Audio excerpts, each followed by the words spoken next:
Raka was 16 years old when she first discovered her weapon.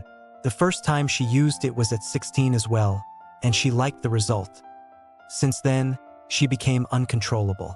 Raka is a young maiden in the village of Gambe. She is born into a poor family. Her parents were known as the commoners in Gambe. The village of Gambe is a small settlement where the people live like a community, and they have a typical village life. The men in Gambe are defined by their skills to hunt and till the soil. They were strong African black men who owned large farms, built many huts, and married many women. Most men in Gambe have 4 to 5 wives with many children. Marrying many wives and having as many children as possible was a way of having extra hands to work on the farms. Besides farming, some of the wealthiest farmers have animals like goats, hens, and sheep. But Raka's family wasn't one of the wealthiest. Her father, Zamfa, inherited just 5 plots of land from their grandfather. As a child, Raka was just plain, dark, with a big lip and a big forehead. She was often made fun of by her step-siblings and other girls in the village.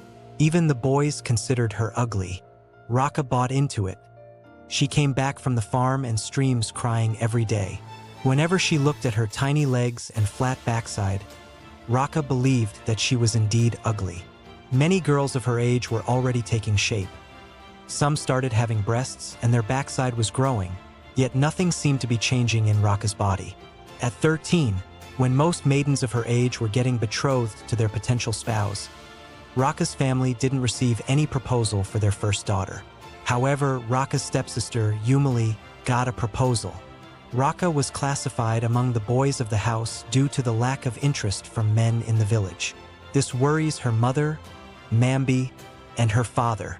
Zamfa didn't display much of his disappointment from the rumors surrounding his first daughter, but deep down, he worries if Raka will find a husband someday. In Gambe, beauty comes with a soft body, one with front and back well endowed. Having a girl who lacks this can be attributed to the family's bad luck. And that was exactly what Raka was, before the night she discovered the secret to beauty. Raka had just clocked 16. That day, she didn't have any celebration. Birthday celebrations were limited to wealthy households in Gambe, and Raka's household isn't one of them. She grew up counting her years with no positive memories to mark them. Her mother had started making it harder on her when her stepsister, Yumali, got married at 15. The night Raka turned 16, she was reminded by her mother of the shame she brought to the family by being a cursed child. Raka couldn't take it, so she left home that night and wandered into the forest of Gambe. Thick trees and bushes lined the paths.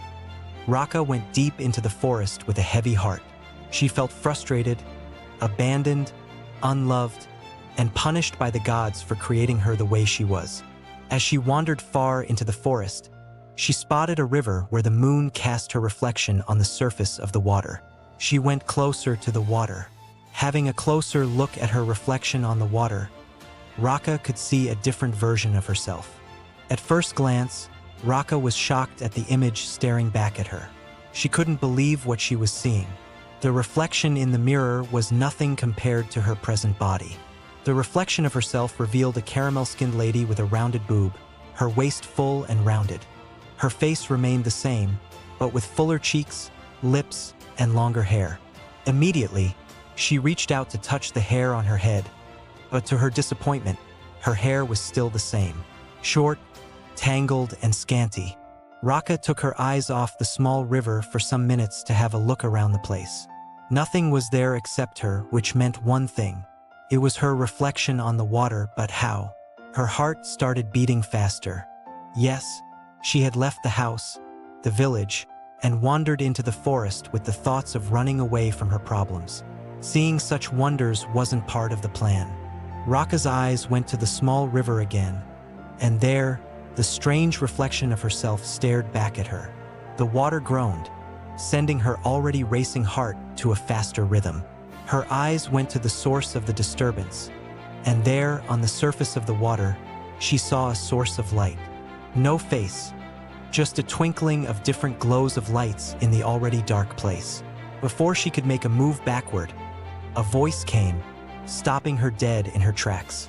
It was there, at the small river, that she made a deal for an ideal body. However, not without a condition, but Raka couldn't care less about the conditions given to her by the river goddess. The next day, Raka returned to Gambe a different person. Her shape changed, her skin more beautiful, her hair longer and fuller, her face finer. With the beauty, Raka received a small mirror from the river voice. She must look at the mirror every morning before she makes contact with anyone, and she must look at it before she sleeps at night. To Raka, these conditions were nothing compared to the attention she received immediately she returned to Gambe. Mambi, Raka's mother, wondered what had gotten over her daughter and the source of her sudden beauty. But Raka was warned by the river voice never to reveal the secret of her beauty. The people of Gambe were not left out in the surprise. Many were amazed at Raka's sudden transformation. However, the attention started flooding in days after her return. With the attention came a new Raka. One evening, she was walking back from the village market when she noticed a young, handsome farmer in Gambe called Deli. Deli, the first son of Isail, one of the wealthiest families in the land of Gambe. Deli's family takes pride in the possessions of large farmlands and many servants. As the first son of the family, Deli is known as the overseer of his father's properties. Part of the village market has its proceeds after every harvest. Their stores are always stocked with goods, and foreign buyers are their business partners. In Gambe, formal education isn't a thing. Men are raised to take over farmlands, to succeed their fathers in providing for the households, while women are raised to nurture and care for the house, while supporting the men on the farms. Deli has been a handsome man, one admired by many maidens in Gambe, including Raka. But she dared not hope she would be looked at by him in admiration. Raka remembers her first meeting with Deli. She had come to the market to sell the proceeds of her little farm with her stepsister, Yumali. As usual, Deli was at the market overseeing his father's store when they came. Beholding him, Raka was captivated by his physical beauty. She noticed Deli smiling in their direction, and she smiled back sheepishly, waving at him. But he wasn't smiling at her. Yumali was the center of his attention. The action had hurt Raka deeply. She went home and cried silently at the outright rejection from Deli. Now, as she watched Deli running after her and begging for her time, she only smiled at the power of her beauty transformation. Raka was ready to play the game on her own terms. The usual moon celebration in Gambe was drawing near, and the village had begun the preparation for the festivities. The Moon Festival is an annual celebration in Gambe, a period where the full moon would appear, and the people will thank their gods for keeping them to witness another full moon. The moon is used as a tool to measure the times and seasons in Gambe. The full moon signified the beginning of a new season, a period to start over, harvesting and planting of new seeds. Before the full moon, the harvesting period would begin first. These were the periods in preparation for the new moon celebration. Harvesting in Raka's household isn't always a big deal like in other bigger farmers' households. Most times, her father often worked for other farmers during the harvesting periods. Raka had stopped going to the farm after she returned from the small river. She considered herself too beautiful to be mixed with the dirty soil of the earth. She only helped out with selling the farm produce in the village market, an avenue to meet young, unmarried men in the village. Now, the men were clamoring for her attention, and she loved every bit of it. Both the married and the single wanted a piece of her, the beauty. She wasn't going to make it easy for them, not after years of being rejected by the same men. Even the young maidens are suddenly envious of her, and she couldn't care much about their envy. These were the same maidens that laughed and called her ugly. Deli was the first to have a taste of her medicine. Raka knew Deli wasn't her main target, but she needed his finances and properties to achieve her main goal, so she agreed to court Deli.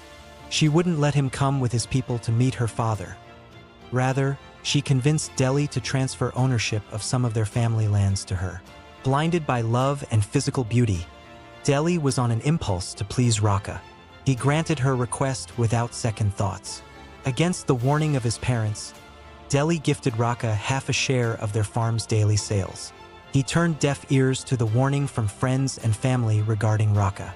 At home, Raka is now held in high esteem due to the benefits she brought. Her father, Zampha, felt extremely delighted by the material possessions his daughter was bringing to the family. However, her mother wasn't on her side. Mambi questioned Raka's decision to refuse to allow Delhi's people to come seek her hand officially in marriage. The whole courting stage and the benefits that came with it didn't sit well with her, but Raka no longer listened to her. Her daughter was becoming something else, and she felt like a failure as a mother. During the full moon celebration, one of the festivals that usually takes place in Gambe is the preparation for the selection of the next Queen of Gambe. All unmarried maidens in Gambe stand the chance to compete through activities like dancing, singing, cooking, and the final selection process, which is the physical beauty display. Raka had started preparing herself for the process, oblivious to Delhi. According to the law of Gambe, betrothed maidens were not allowed to participate, and that was exactly why Raka chose to keep her relationship with Delhi unofficial. Weeks pass, with the harvesting period finally ending, ushering in the festival period. The village of Gambe was lit up with special lamps and oil that burned throughout the nights. Each hut was repainted with the red clay. The maidens braided new hair, welcoming the season with smiles and laughter. The people gathered at the village square on the first day of the festival. The king, Otemba IV of Gambe, addressed the people and welcomed them officially to the full moon, while declaring the festival open at the appearance of the full moon. On the third day of the festival, Raka dressed in her special material. The piece of material was tied around her waist, and the other was worn around her chest. She finished it up with a piece of jewelry on her neck, with a special black charcoal used by the women of Gambe on her mouth and face. She made special markings with the charcoal on her arm and her upper chest. Raka was ready to steal the occasion with her appearance, and she wasn't leaving without getting chosen as the next Queen of Gambe. The Prince of Gambe is among the young men Raka has been admiring from afar. With her newfound transformation, she finally felt ready to compete with the other maidens of Gambe for the prince. Raka started envisioning ruling Gambe the night she returned from the small river with a newfound beauty. She wanted wealth, power, and respect from the people of Gambe, and the only way she could get that was by becoming the Queen of Gambe. The entire royal family was held in high esteem. People served them, and that was exactly what Raka wanted, to be served and to command. Before she left for the village square that evening, Raka admired herself once again with the mirror given to her by the river goddess. She felt pretty, beautiful, and on top of the world. Her face radiates beauty, her body soft and perfectly curved. Her skin shone even without the sun. She walked with great confidence to the square, and she joined the other maidens, ready to present to the king, the prince, and the entire community. She spotted Delhi and his family members, but she wasn't worried. Delhi couldn't make her the queen, and she wasn't about to settle for just a farmer, even though he was among the wealthy ones. Being a farmer's wife still meant work. She would supervise, cook, clean, and serve her husband. But being a queen was different. It came with the power to command, and it would be done. She will be the number 2 citizen of Gambe, and she could do a lot with such power. King Otemba IV is a bearded man in his late 40s. Queen Nasima is his first wife and the mother of the crowned prince, Ojezi. The king has 2 other wives after Queen Nasima. The king is rumored to be a women's man. He loves women, according to the people of Gambe. His youngest wife is just 22. The dancing and singing display took hours. The maidens danced around the square, shaking their bodies and throwing seductive glances at the prince. When it was Raka's turn, she was satisfied with the attention she got from the crowd. She saw the prince smiling and nodding sheepishly, and she caught the king staring hard, licking his lips seductively. It was there she changed her plans. Before returning to join the other maidens, she returned the king's invitation with a more seductive glance and movement. She pushed her breast forward with her hands, giving the king more access to her bosom. After the whole display, before darkness started casting its shadow on Gambe, the king announced his interest in Raka. To her utmost amusement, she heard the murmurs, grumbles of disapproval, and the silent curses on the king, but Otemba's words were final in Gambe. Even though Prince Ojezi felt dissatisfied with the choice of maiden the king approved for him after the festival. He had eyes for Raka before the king declared his interest. Delhi left the gathering hurt and devastated, while Raka went back home fulfilled and satisfied. Zampa felt extremely proud and happy to be giving his daughter away to the king of Gambe. He felt like he had just won a jackpot.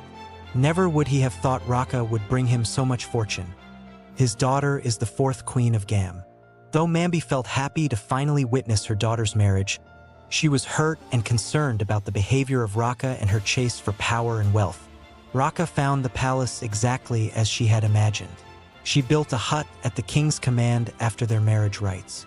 She could feel the hurt and envy from the other queens, but she wasn't there for them. She had a mission, and so far, the king was at her command. Totally lustful for her body and beauty, the king was ready to do anything to please her. She requested that the king should make her oversee the affairs of the village as the head queen, and it was granted. Now, Raka took over all the affairs of the people of Gambe in her queenly capacity. She deals directly with the people, she makes business decisions, and she is responsible for every worker at the palace. With her newfound position, no one could stop Raka from unleashing her terror. She stocks up wealth for herself, punishes people unnecessarily, and she is hated by the greater percentage of the workers and the people of Gambe. However, none could question her authority because she was backed by the king. Prince Ojezi was her nightmare. The young prince couldn't stand her after she got married to the king and moved into the palace. Raka continued with her daily ritual of looking at the beauty mirror first thing in the morning and looking at it before going to bed. Another condition given to Raka by the river goddess in exchange for beauty was a scheduled visit to the small river. To renew the source of her beauty, she must visit the river with the beauty mirror. When she gets to the river, her reflection on the water would renew the power of her own mirror. It was one of the days of her visit to the small river. Raka sneaked out of the palace and wandered into the forest. Oblivious to her, the prince, who had been on the watch to bring her down, had trailed her to the forest. Down at the river, Prince Ojezi watched Raka in shock as she performed her ritual. He saw the mirror and vowed to destroy Raka once they were back at the palace. Days after witnessing Raka's source of beauty, Prince Ojezi finally got the chance to sneak into Raka's hut for the mirror. He searched carefully through her things and he found it. He took the mirror and left the room quietly. That night, Raka was with the king in his hut. As his favorite wife, she gets to spend more time in the king's bed, and she absolutely loves it. Raka left the king's room immediately after he fell asleep. She always makes sure to return to her room because of the mirror. She began searching for the mirror to complete her night ritual, but the mirror wasn't there. Panic begins rising as she throws the room upside down in search of the mirror. She wonders what was going on. That night, Raka couldn't sleep. She only dozed off at some point. When she opened her eyes, it was morning. Yet she couldn't find the mirror. In the absence of the beauty mirror, Raka was warned by the river goddess not to look at her face with any other mirror. Her fear heightened when she noticed her skin. It was pale. Also, her shape and fine body started depreciating. The worry grew into full-blown panic that caused Raka to lock herself in her hut for the whole day. When the king sent for her, she gave an excuse of having a communicable disease. However, the prince knew what was going on. He had destroyed the beauty mirror without an iota of pity for Raka. Raka didn't have a choice but to be forced out of the room the next day. The prince had exposed her secret to the king. Raka's body was worse than her original self. She was decaying, her face had become older, and her hair was full of gray. The whole of Gambe gathered to see their wicked queen whose beauty wasn't real. The shame and the realization of her current reality caused Raka to run away from the palace at night and back to the small river. There, she called out to the river goddess, but no answer. She saw her reflection in the water, and she couldn't look at it. She was suddenly old beyond recognition.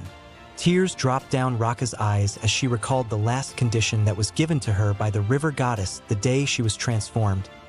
This beauty doesn't make you greater than anyone else, for with pride comes destruction. Beauty can build and also destroy. Be careful. The warning kept coming back to her as she wept her eyes out.